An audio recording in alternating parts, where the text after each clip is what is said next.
it kept saying like live event in X number of minutes, wait to be admitted.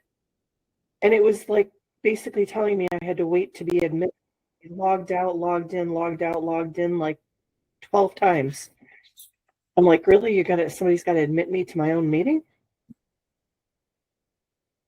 Yeah, I don't know what it is. I feel like last time there was an issue too, like when we're Yeah. trying to tie in, but oh well. Hi, Mitchell.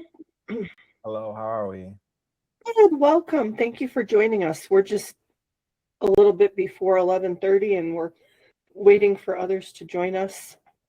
I did hear Rich from one of our registrants. He apologized that he couldn't come, that he had a client schedule a conflicting meeting at the same time. So it was kind of him to reach out to me and tell me he wouldn't be here. Yeah, that was nice. That's why we recorded. Yep, that's right. And I've got it set up. Let's see. Okay. That way we can get started today. So I was thinking about my experience in manufacturing and all the manufacturers I work with. And I always see one thing in common. And Matt, Rich, and I started this Manufacturers Efficiency webinar series because we really have a commitment to American manufacturing and growing the economy and creating jobs. So I kind of like to introduce the elephant in the room and address it head on. So the most expensive phrase in manufacturing is definitely, that's how we've always done it. And I know it sounds harmless enough, like that old adage, hey, if it ain't broke, don't fix it. But then that's also the definition of insanity, like doing the same thing over and over and expecting different results. So an example, I have a client who's an $8 million manufacturer. They have been at $8 million for like the last 6 years. And they've been doing the same thing, expecting different results, expecting to grow. And then finally, they realized they needed to do something different. So they hired me to come on board to help them grow their business. And the reason, it's not a negative reason that people stay stuck. Change is hard. That's why there's a whole field called change management. Usually people don't have experience, like they don't know how to do something other than what they're doing. It's not that they're lazy, but especially in today's environment, we all know what it's like out there right now, and that can really destroy competitiveness faster than anything else. Status quo or legacy thinking holds companies back. It can affect profitability, efficiency, scalability, competitiveness.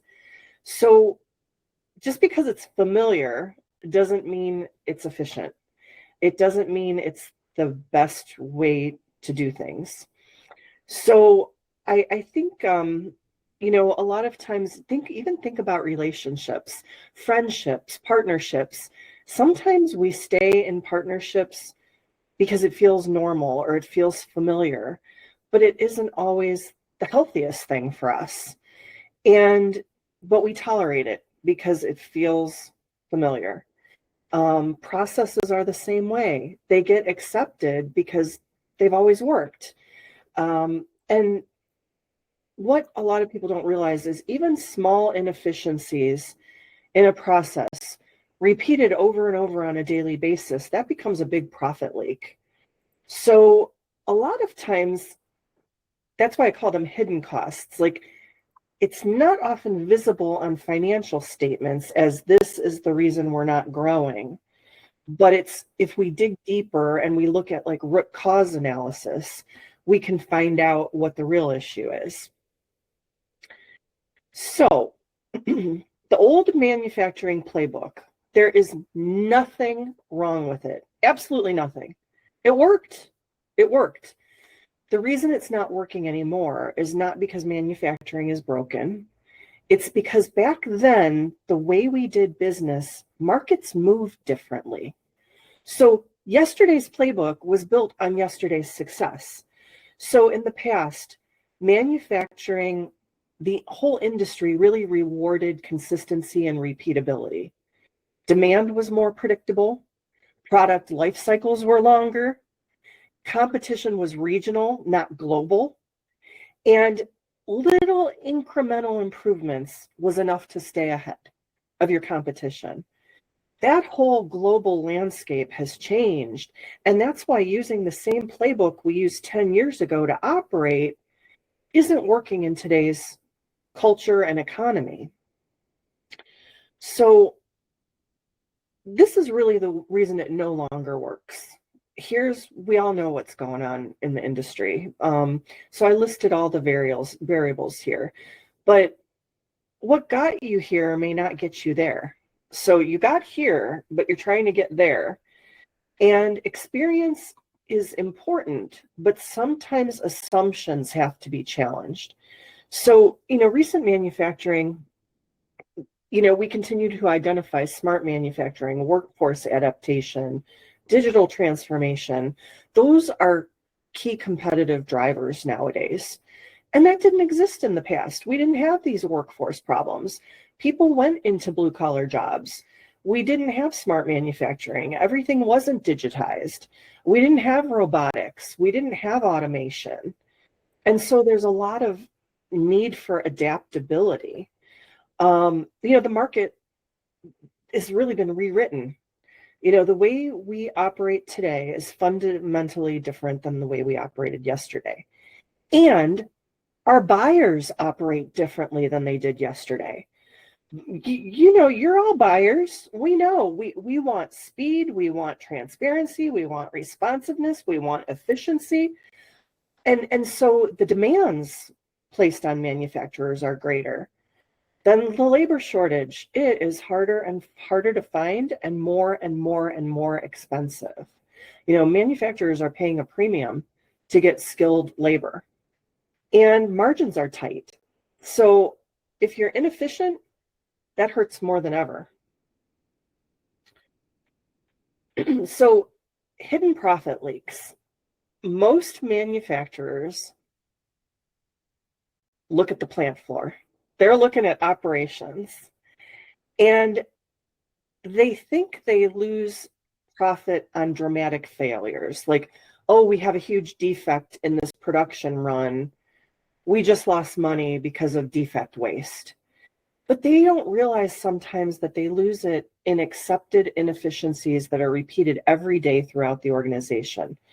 That can be things like excess labor hours, longer setups and changeover times, downtime that could have been prevented, bloated inventory. I'm actually giving a webinar next month on the theory of constraints and how people think they're safe by taking services in-house, shoring up inventory, but that actually creates bottlenecks. It creates constraints and bloat. Rework can be where you lose money. Tribal knowledge, so as people age out and they retire, and all that's in here goes with them, and then you start all over again from scratch.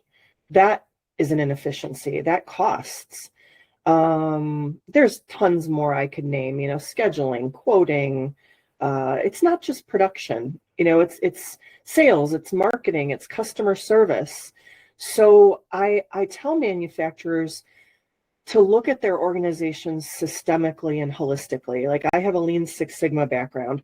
So once I go into an organization, I don't just look at my piece of the pie. I look at the whole organization and how everything touches each other and how much alignment is important and collaboration is important. And in small to mid-sized manufacturers that I notoriously work with, everybody's kind of doing their own thing. Ops is doing this and sales is doing this and marketing is doing that. And there's no collective rowing in the same direction.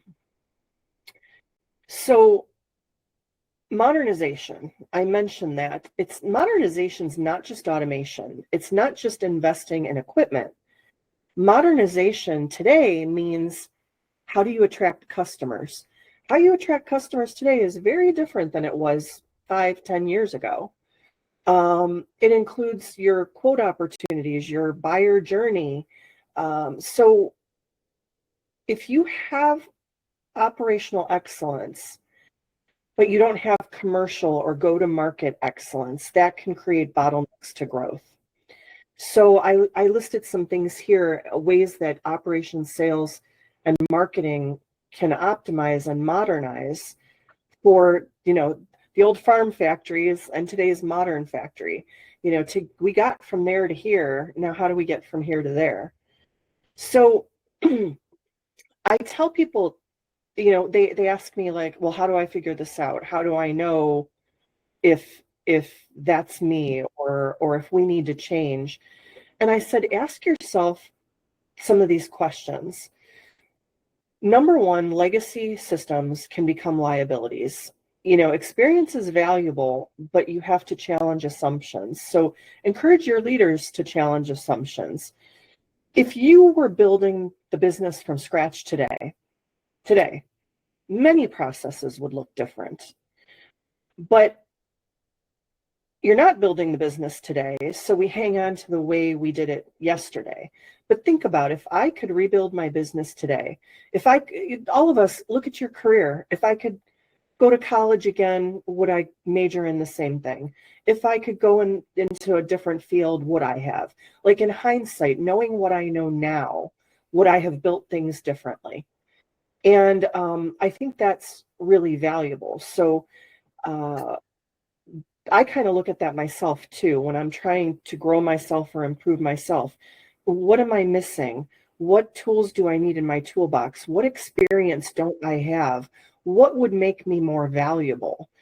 And the same way we do that on a microcosmic level, a organization can do it on an organizational level.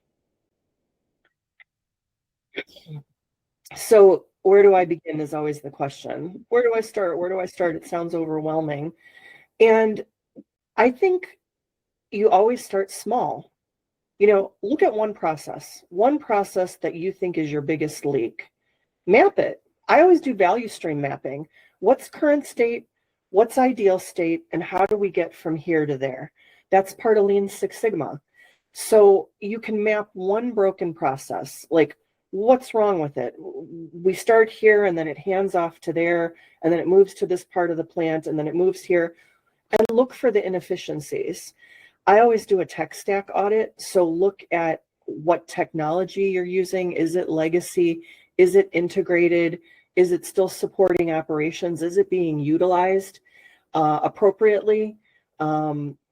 And then I always look at buyer journey, customer satisfaction. My Lean Six Sigma Black Belt project is actually about customer satisfaction.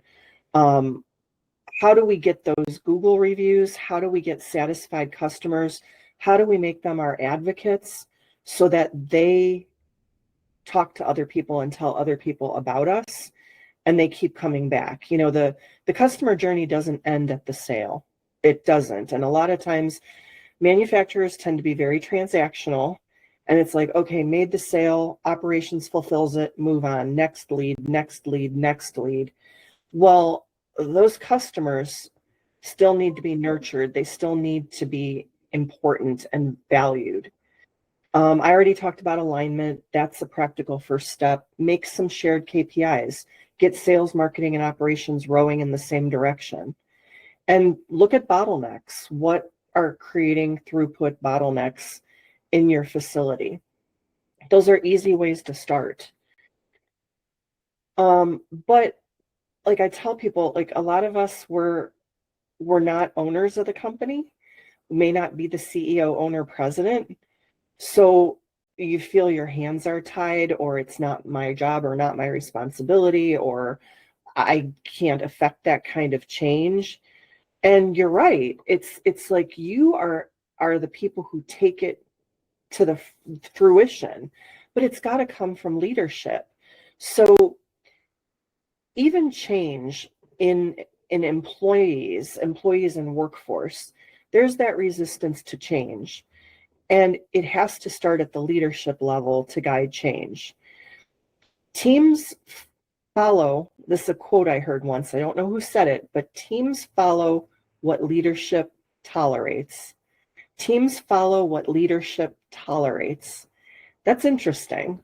If leadership tolerates, so and so going out on 30 smoke breaks, which we've all seen or gotten upset about, or leadership tolerates somebody coming in late every day, the team will do it. People will do it because leadership tolerates it. And so if leaders accept good enough, improvement stalls. It's not an environment of innovation and improvement.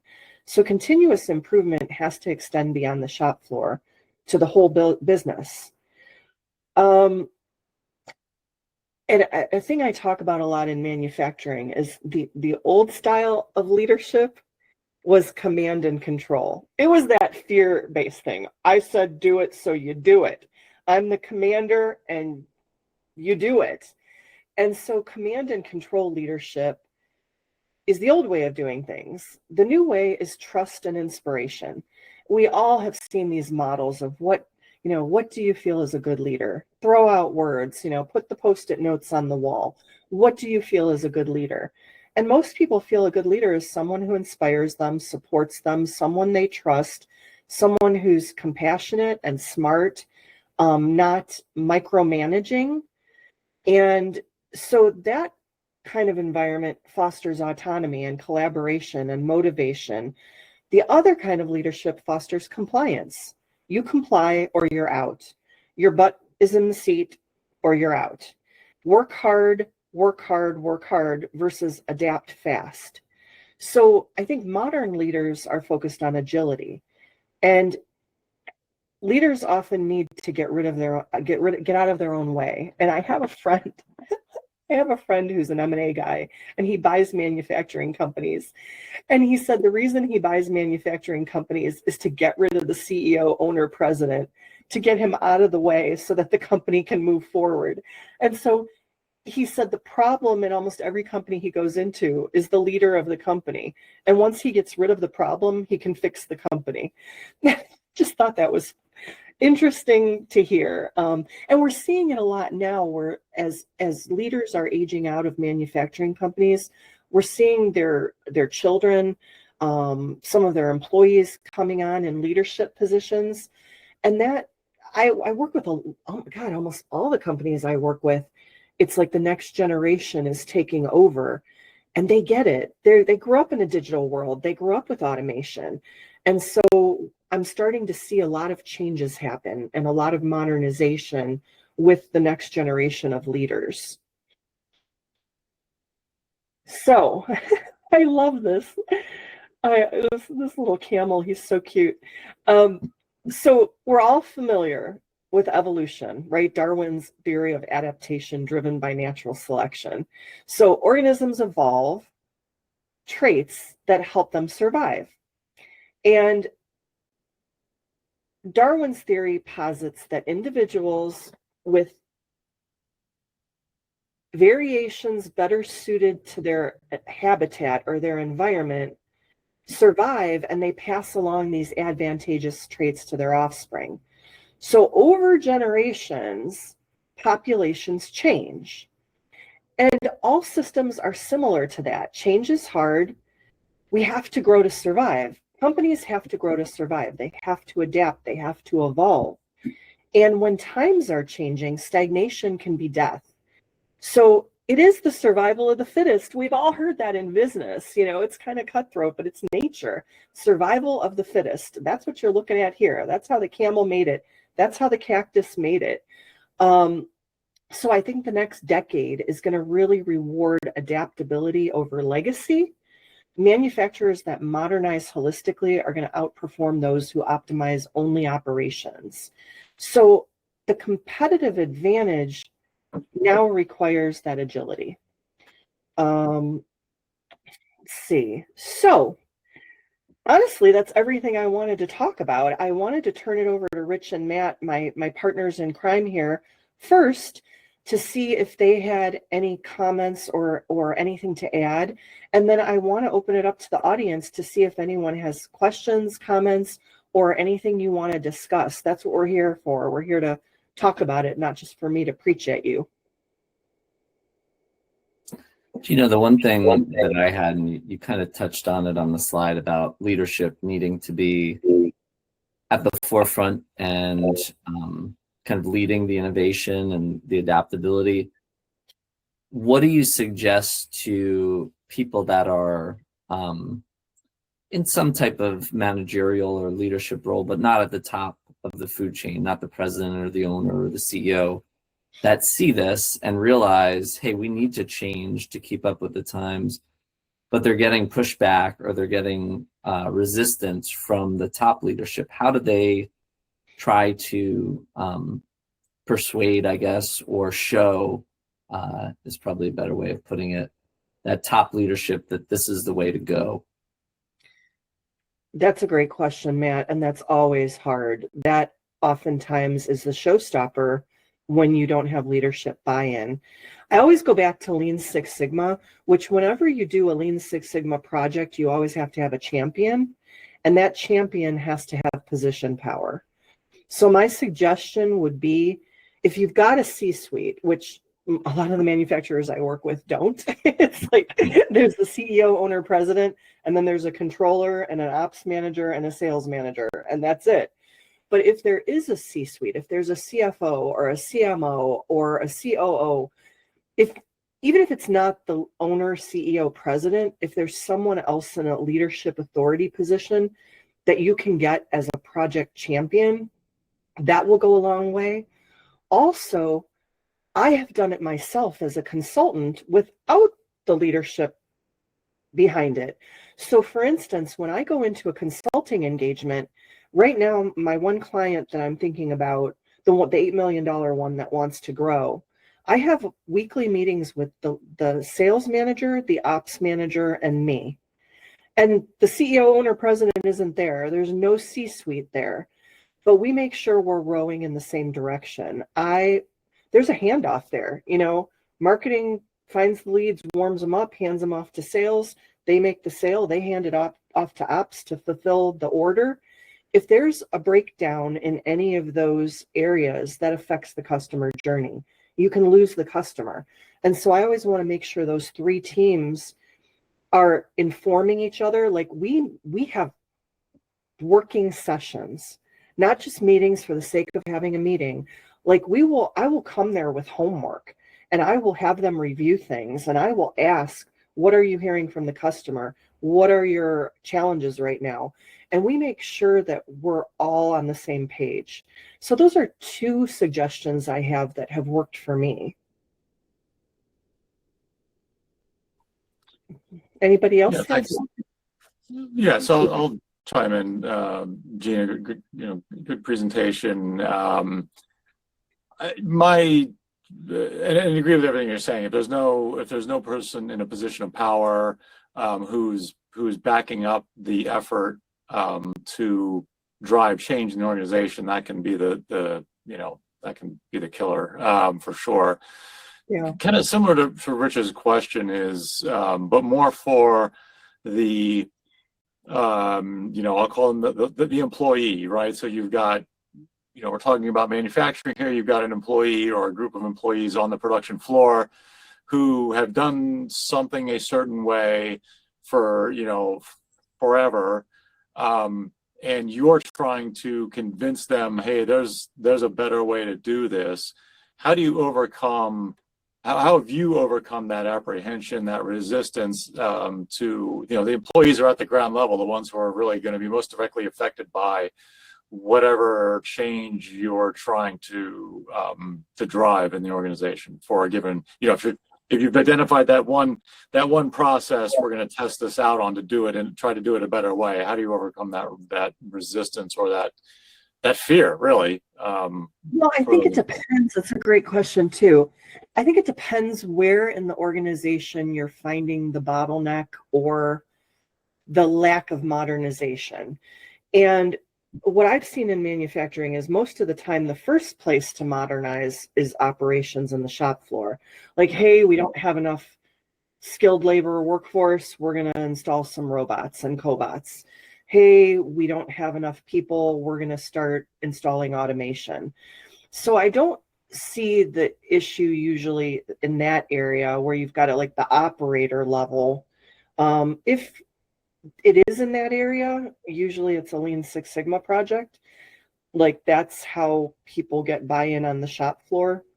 But I usually look for it in other areas. Like in sales, your salespeople are machinists and engineers who've come up from the shop floor. They're technically brilliant, but they don't know how to close and convert. We have a problem converting leads. That's a bottleneck. So maybe it's an issue of getting them sales coaching or sales training or marketing. Notoriously, small to mid-sized manufacturers don't do marketing, or they do a scattershot approach. They throw money at the wall and hope it sticks. That's not strategic either. So maybe it's coming in and just creating a strategy and aligning the marketing process with growth. So it depends. Like a marketing process, if they don't have one and they don't have a marketing team, you really don't have to get buy-in or alignment because you're creating that process from scratch and Right. you're an implementer. So that's how I would answer that. It sounded like you were asking more from a shop floor operator level, and the best way I've seen things to change and stick is lean, like implementing a Lean Six Sigma approach. Yeah, thank you. I mean, I think I was thinking more, even earlier in the change process is trying to, overcome that apprehension, with even the thought of trying something different, right? Yeah. So when I was running, responsible for manufacturing teams, at various places I've been, it was, one technique, there's a few ways to do it. One technique I used was, I was accepting all risks. In other words, I was saying, all right, look, guys, let's try this a different way. And if it doesn't work, it's all on me. Like, I'll be the one to go to management and say, hey, this was my idea and it was a total, it didn't work. So, don't blame anybody else. And if it, conversely, if the new way of like running a certain process worked well, then I would try to give the credit to the team. Like, hey, the team kind of took this on. They were willing to try something different, and look, this is far more efficient than what we were doing before. Let's reward the team with pizza at lunchtime or something, right? Kind of give them the credit. So just I hear that's a great example, and now I hear what you're saying. What I tell people is to get buy-in, it can't be a top-down command and control. Just like a Lean Six Sigma project, it's got to be from the bottom up.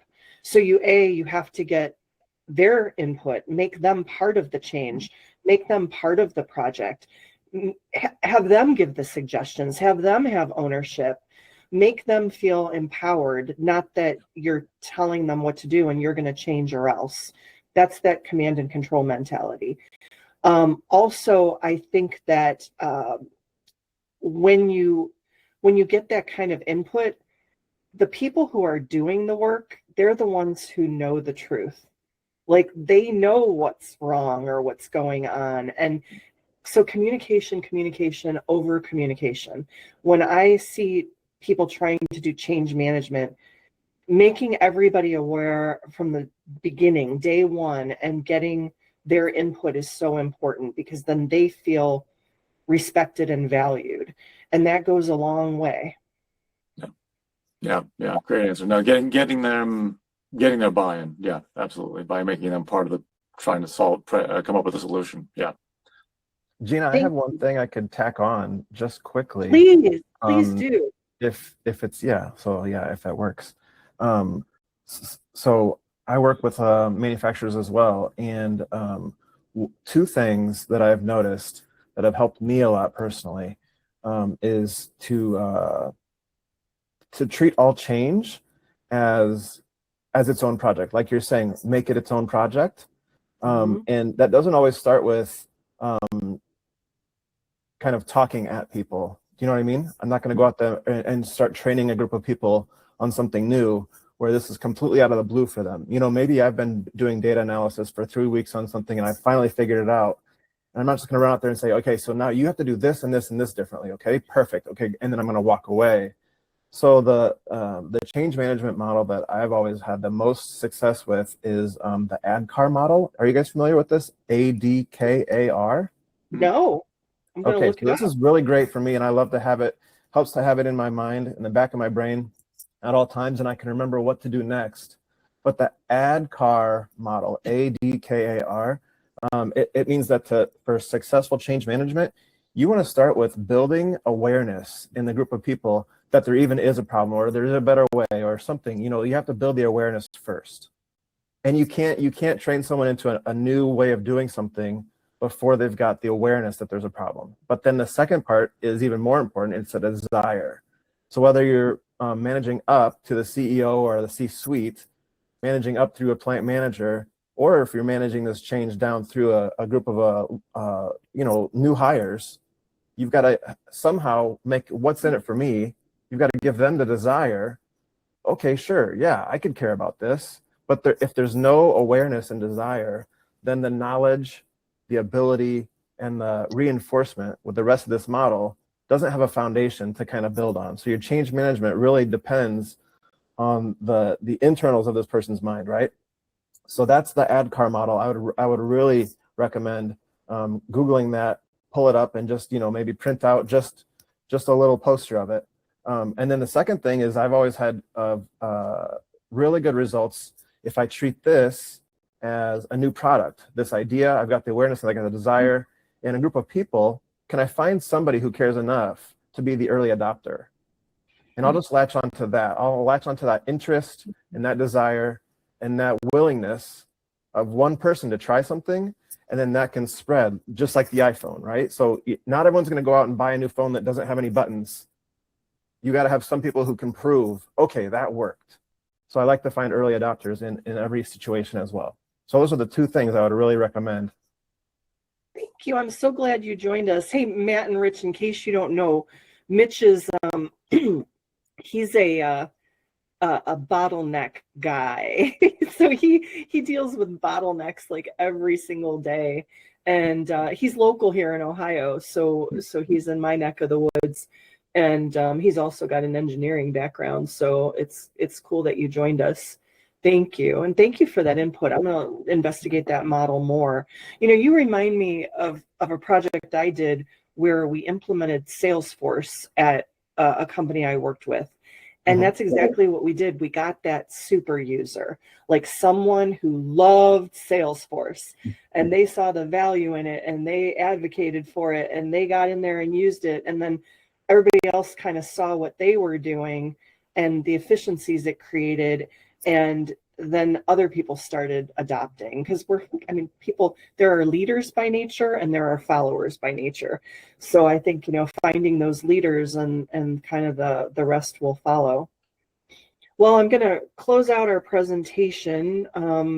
What I wanted to say before we leave today is, again, introduce everybody. Matt is a focal point coach. Rich is a Schoolie Mitchell cost reduction analyst, and I run Barracuda B2B, so I'm a growth strategist. And this is all our contact information, but Mitchell knows how to get a hold of me. And then if you want to come to future webinars, these are our future topics. So in May, Matt's going to talk about landing 75% of your missed sales with the DISC profile. Rich is going to talk about in June lowering taxes and improving employee benefits. And I'm back in July, and I'm going to talk about reshoring initiatives. So that's the schedule, and I will publicize those on LinkedIn as usual. And we recorded this session. I'll put it on my YouTube channel, and Rich, Matt, and I will be sharing it, the recorded version, out on LinkedIn. So if you know of anybody who might find value in this presentation, please feel free to share it. And thank you so much for coming. I appreciate you being here. Absolutely. Thanks for having us. Thank you. You guys have a wonderful, wonderful day.